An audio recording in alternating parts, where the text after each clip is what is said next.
No, I was not expecting myself to make a video about this match. Here's why. Again, I'm gonna always reference my predictions videos, so go and watch that. The link will be in the description box below.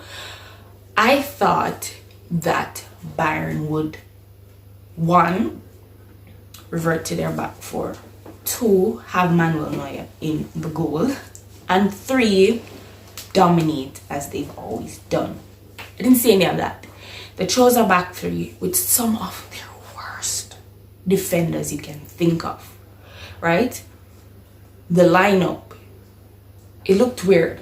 The formation looked weird, and this is something that they've not tried a lot, so I was skeptical of it. So the game, Salzburg completely ran him off the park at times, and Salzburg could be 2-3-0 at the end of the match. It could have gone that way, but it didn't. Sorry to Salzburg, but they fought very well, and the plays that they were making were very progressive and amazing, and the attacks and the threats were all good, but they just couldn't get it past the line. And this is what separates great teams from average teams, just having that edge over another team.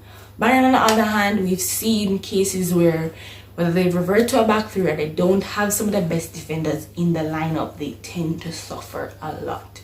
And it could have gone worse. It could have gone like 5-4-0, as they've been defeated in the Bundesliga before. And everybody thought that, yeah man, Bayern's gonna win eventually at 5. But they were at their lowest today. It wasn't their best game, it wasn't their best lineup. I wouldn't put too much pressure on Nagelsmann, because he's experimenting, and I think we want him to live up to this Bayern hype and expectations, and he's trying his own way. But the thing is, try this in the Bundesliga, try these formations, try these different pairings of center backs and midfield in the Bundesliga.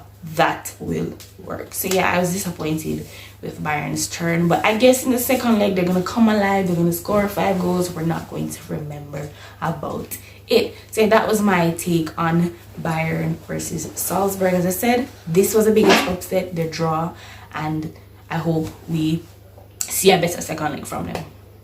Wow, isn't this why we watch the Champions League? So the chaotic moments, the unexpected moments happen, and we all hold our head in, I don't know, I'm just saying something that will give dramatic effect.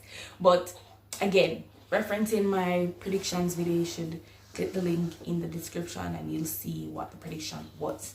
I thought that it was going to be way worse than this. I thought that Liverpool were going to do some real damage.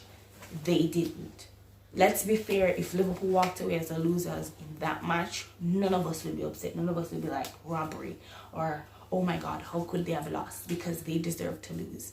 You know, Inter made sure to push back Trent and Robertson so they couldn't advance further up the field. The midfield was tired, worn out.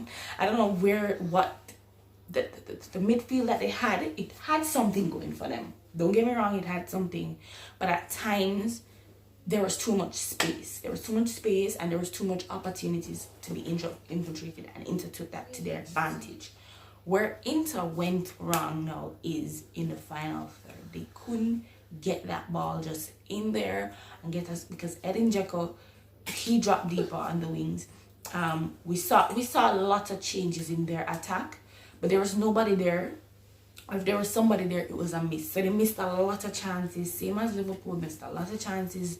They just couldn't get any headers in, couldn't get any big moments, and then the changes came, and that's where the game turned over. I think Inter tried, but it just wouldn't turn over for them, and I think they would be disappointed in themselves to not even score a goal in this game, because the efforts were amazing. They had Liverpool on strings up until the 68th minute thereabout, and as the changes came in and the corner, I was like, well, this is not the way you guys should concede a corner. Come on, you guys had the most corner coming into the first half, so it was a bit disappointing from them. Liverpool, and as I said in my other videos, which will be linked down below, what separates a great team from a good team is the need to ride out the storm. If you can sit during the most painful moments and the most shocking games and you can still play to win, that makes you a great team, because Liverpool were horrible for the first half and they sat through the game and they decided that this would be the best way out. But yeah, in the second leg, I think Liverpool is gonna go through without Inter. Sorry to Inter, I know this is one of the best performances in Europe in a long time, and they are building sorry, a new dynasty that they want to be proud of, which they should be, because they lost Antonio Conte and Lukaku and they've looked exactly the same, even better. But I just think they lack that edge of superior talent and that edge of, you know, of tactical awareness to win these sorts of games. Liverpool as well, they are just a well-drilled team, not the best English team, I'm gonna say that, of course, but yeah, not well-deserved win, but they do want it to be done, and this is how you go on to win the Champions League. Thank you guys so much. Go and check out my other videos, links will be in the description below.